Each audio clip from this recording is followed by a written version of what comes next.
오늘은 실존주의 심리치료에 대해서 살펴보겠습니다. 얄롬의 저서 실존주의 심리치료. 먼저 역자 서문을 읽어보겠습니다. 얄롬은 러시아에서 제1차 세계대전 직후 미국으로 이민 온 러시아계 유대인으로 1931년 워싱턴 DC에서 출생하였다. 이민 온 그의 부모는 경제적 곤란과 치안이 결여된 고립된 도시에서 채소 장사를 하며 살았고 밖을 활보하는 것이 위험한 지역이었기 때문에 집안에서 책을 읽는 것이 얄롬에게는 가장 안전했다. 그의 부모는 실제로 공식적인 교육적 배경이 없고 생존을 위한 처절한 삶의 현장에서 모든 시간을 보내야 했기 때문에 얄롬에게 부모와 의논하고 상담하는 것은 현실적으로 상상하기 어려운 것이었다. 이런 그에게 책, 주로 소설은 모든 것을 대체할 수 있는 피난처였고 지혜와 영감의 근원이 되었다고 회상한다. 이런 어린 시절을 보낸 후 얄롬은 의과대학에 입학했고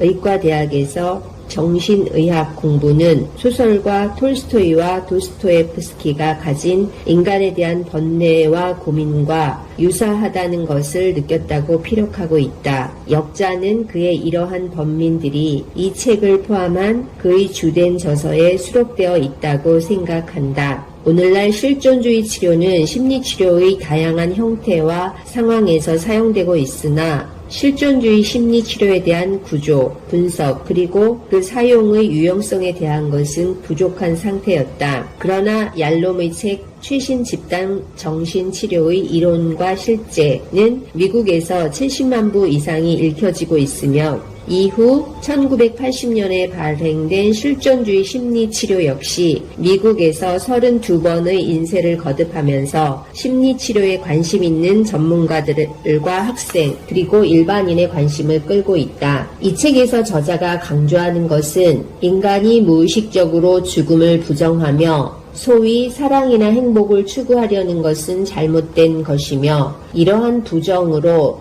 사람은 진정한 의미에서 삶의 의미를 누리지 못하는 병리 현상에 시달린다는 점이다. 죽음과의 진실한 직면은 개인으로 하여금 자신의 삶과 목적에서 어떤 것이 진정한 목적인지의 물음을 심각하게 던지도록 만든다. 그러나 현실에서 죽음의 직면이 전인적이고 참사리의 핵심이 됨에도 불구하고 우리는 죽음에 대한 생각과 말을 원치 않는다는 것이다. 이러한 현상을 설명하기 위해 얄롬은 이 책에서 실존주의의 심리치료의 핵심이 되는 4가지 요소인 죽음, 자유, 소외, 무의미의 소주제들을 각각 다루고 있다. 이 소주제를 끌어내기 위한 그의 노력들은 문학, 철학, 심리학, 신학의 분야에서 학제 간의 교류를 통하여 실존주의적 사상의 은닉된 언어와 사상을 연결시키고 있다. 그러기에 이 책에서 실존주의 철학자 사르트르, 하이데거, 키르케고르, 실존문학가 까미, 톨스토이, 도스토예프스키, 실존주의 신학자 틸리히, 실존주의 심리학자 프랭클, 메이에 대해 합리적인 문헌적 제시와 임상적 사례는 독자들의 마음에 통찰의 놀라움과 깊은 감동을 남길 것이며 새로운 분야에 대한 눈을 뜨게 해줄 것이다. 이렇게 역자의 서문을 읽고 시작하도록 하겠습니다. 실존주의 심리치료는 개인의 존재에 깊게 뿌리내리고 있는 관심에 대하여 초점을 맞추고 있는 역동적인 접근입니다. 4가지의 궁극적 관심, 즉 죽음, 자유, 소외, 무의미를 다루고 있는데요. 이러한 사실들은 개인이 일상생활에서 직면하는 실존적인 역동적 갈등의 내용을 만들고 있는 것입니다. 먼저 죽음에 대하여 살펴보도록 하겠습니다. 아동 안에 있는 죽음의 개념. 클라인은 죽음의 두려움을 불안의 원초적인 근원으로 여겼습니다. 성, 초자아에 대한 불안은 후에 오는 것이고 파생적인 현상으로 본 것입니다. 아동은 죽음의 위협에 대항하여 2가지의 방어 기제, 특별성, 궁극적 구조자, 이 2가지의 방어 기제를 갖고 있습니다. 이는 삶의 초기부터 시작됩니다. 개인이 죽음의 두려움에 대항하여 설 수 있는 방어 구조의 절대적인 기초가 됩니다. 첫 번째, 특별성. 우리 모두는 불사성, 불멸성을 갖고 있다고 봅니다. 생의 초기는 격렬한 자기 중심의 시기로서 개인적 노력 없이 만족하며 개인적 생각을 정말로 실현하게 됩니다. 자기가 특별하다는 것으로 형판이 떠지고 개인은 이 준비된 신념을 죽음 불안의 방패로 소환하게 됩니다. 두 번째, 궁극적 구원자. 삶의 초기에 아동에게 힘찬 운행자, 영원한 종이 되는 부모를 통해 기초가 형성됩니다. 이는 부모의 주의 깊은 돌봄에 따라서 강화됩니다. 죽음과 정신병리, 죽음 불안, 정신병리의 패러다임. 모든 개인은 죽음 불안을 직면합니다. 그리고 대부분 적응 형태를 개발합니다. 죽음의 독성을 제거하거나 상징적 불사성 성취를 목적으로 억제, 억압, 전이, 개인적 전능성에 대한 믿음, 사회적으로 인정된 종교적 신념의 수용 등의 다양한 전략으로 극복하고자 합니다. 비효과적인 방어 형태는 신경증, 정신병리로 이어질 수 있습니다. 랭크는 신경증이란 빚 지불을 피하기 위해서 빌리는 것을 거부하는 것이라고 하였습니다. 여기에서 빚은 죽음이고 빌리는 것은 삶이라고 하였습니다. 죽음 불안은 잘 드러나지 않습니다. 아동의 죽음 자각은 부인에 기초하여 시작되었습니다. 즉, 첫 번째, 개인적으로 자신이 피해를 입지 않을 것이고, 두 번째, 궁극적인 보호를 영원히 받을 것이라는 신념입니다. 잘못 적응된 두 가지 극단적 사례를 소개하겠습니다. 책에서는 마이크와 샘의 사례를 소개하였습니다. 첫 번째, 마이크, 개성화. 치료에 대한 두려움, 죽음 불안의 전이, 자기 신뢰, 자신의 특별함, 자기 만족감이 비대하고 자신의 특별성과 불가침을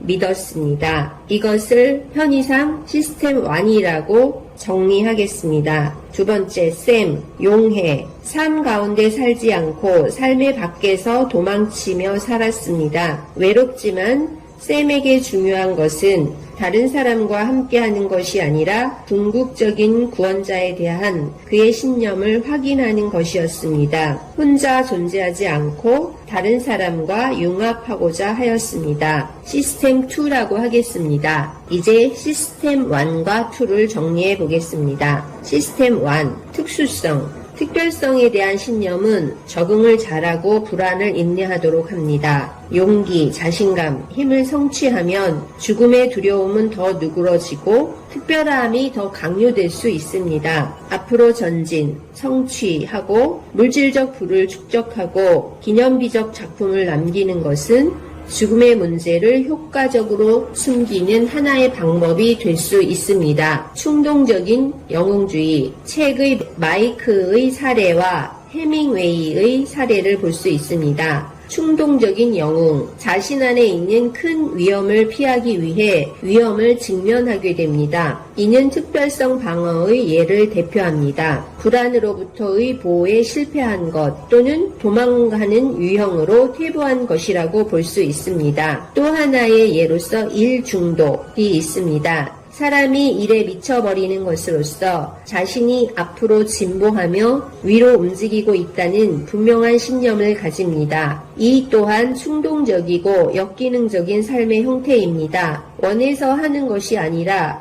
해야 하기 때문에 하는 것입니다. 다음으로 나르시시즘. 이는 개인 상담보다 집단 치료에서 극명하게 나타날 수 있습니다. 시스템 2, 궁극적 구조자. 궁극적인 구원자의 보호를 영원히 받을 것이라는 신념을 갖고 있습니다. 외로움에도 중요한 것은 교류가 아니라 궁극적 구원자에 대한 신념을 확인하는 것입니다. 이들에게 중요한 것은 성장이 아니라 생존입니다. 이는 돌봄과 보호만으로 가능하다고 믿고 있습니다. 죽음의 불안을 부인하기 위한 두 가지 시스템을 표로 만들어 보았습니다. 두 가지 부인 시스템을 보면 부적응적이고 완고하며 신경증적인 특징이 있습니다. 앞에서 살펴본 바와 같이 시스템 1은 개인적으로 자신은 피해를 입지 않을 것이며 특별하며 불가침하며 영웅적이라고 믿고 있습니다. 시스템 2에서는 궁극적인 구원자의 보호를 영원히 받을 것이라는 신념을 갖고 있으며 다른 사람과 융합하고자 합니다. 언제나 저기에 존재하는 마술적 구조자를 믿고 있습니다. 이는 구조자 거부에 민감하고 과도하게 갈망하는 특징을 갖고 있습니다. 두 시스템 다 삶의 초기에 기원하며 인격 형성에 영향을 끼친다고 볼 수 있습니다. 시스템 1의 힘의 근원은 자기 도취적이고 자신의 개인적인 허약함이나 제한을 수용하지 않고자 합니다. 다른 사람의 도움이 필요할 때까지 자신을 믿는 경향이 있습니다. 시스템 2의 힘의 근원은 자신의 밖에서 힘을 구합니다. 분노를 억압하고 의지하는 특징을 가지고 있습니다. 이와 같이 시스템 1과 2를 살펴보았는데 합된 관점이 필요합니다. 분리와 자율성, 보호와 섞임을 만족시키는 일과 각자에게 있는 죽음의 두려움을 직면하는 것은 개인의 내적 세계를 다스리는 인생 전반의 변증법입니다. 이는 인생의 처음에 시작해야 하는 일입니다. 인생의 초기에 어머니와 공생적으로 합쳐져 있는 아이는 정체성, 전인성 분리를 발전시키기 위해서 어머니로부터 자유로워지고 구별되어야 합니다. 이는 말러의 분리 개성화로 설명될 수 있습니다. 죽음의 불안에서 탈출하려는 시도는 신경증적 갈등의 핵심이 될 수 있습니다. 이것이 극단적이고 엄격해질 때 행동이 신경증이 될 수 있는 것이죠. 즉, 죽음에 대한 주된 방어가 과대해지면 신경증적 적응을 가져오게 되며 이것은 그 자체가 부분적 죽음이라고 할 수 있습니다. 개인적인 정리입니다. 죽음이 두렵고 불안해서 안 느끼려고 하고 도망가려고 하고 회피를 하게 되면서 두 가지 부인 시스템이 만들어집니다. 첫 번째, 나는 특별해 라는 방어를 하게 됩니다. 나는 특별해 해서 죽지 않아 하는 초기의 방어에 기초하고 있습니다. 이는 외롭고 고립감을 느끼게 되며 자기 파괴와 공격성의 신경증으로 나타날 수 있습니다. 두 번째의 방어인 섞여서 안주해야지 라는 방어는 자기를 제한합니다. 자기를 상실하게 되고 죽음같이 되는 신경증을 낳게 됩니다.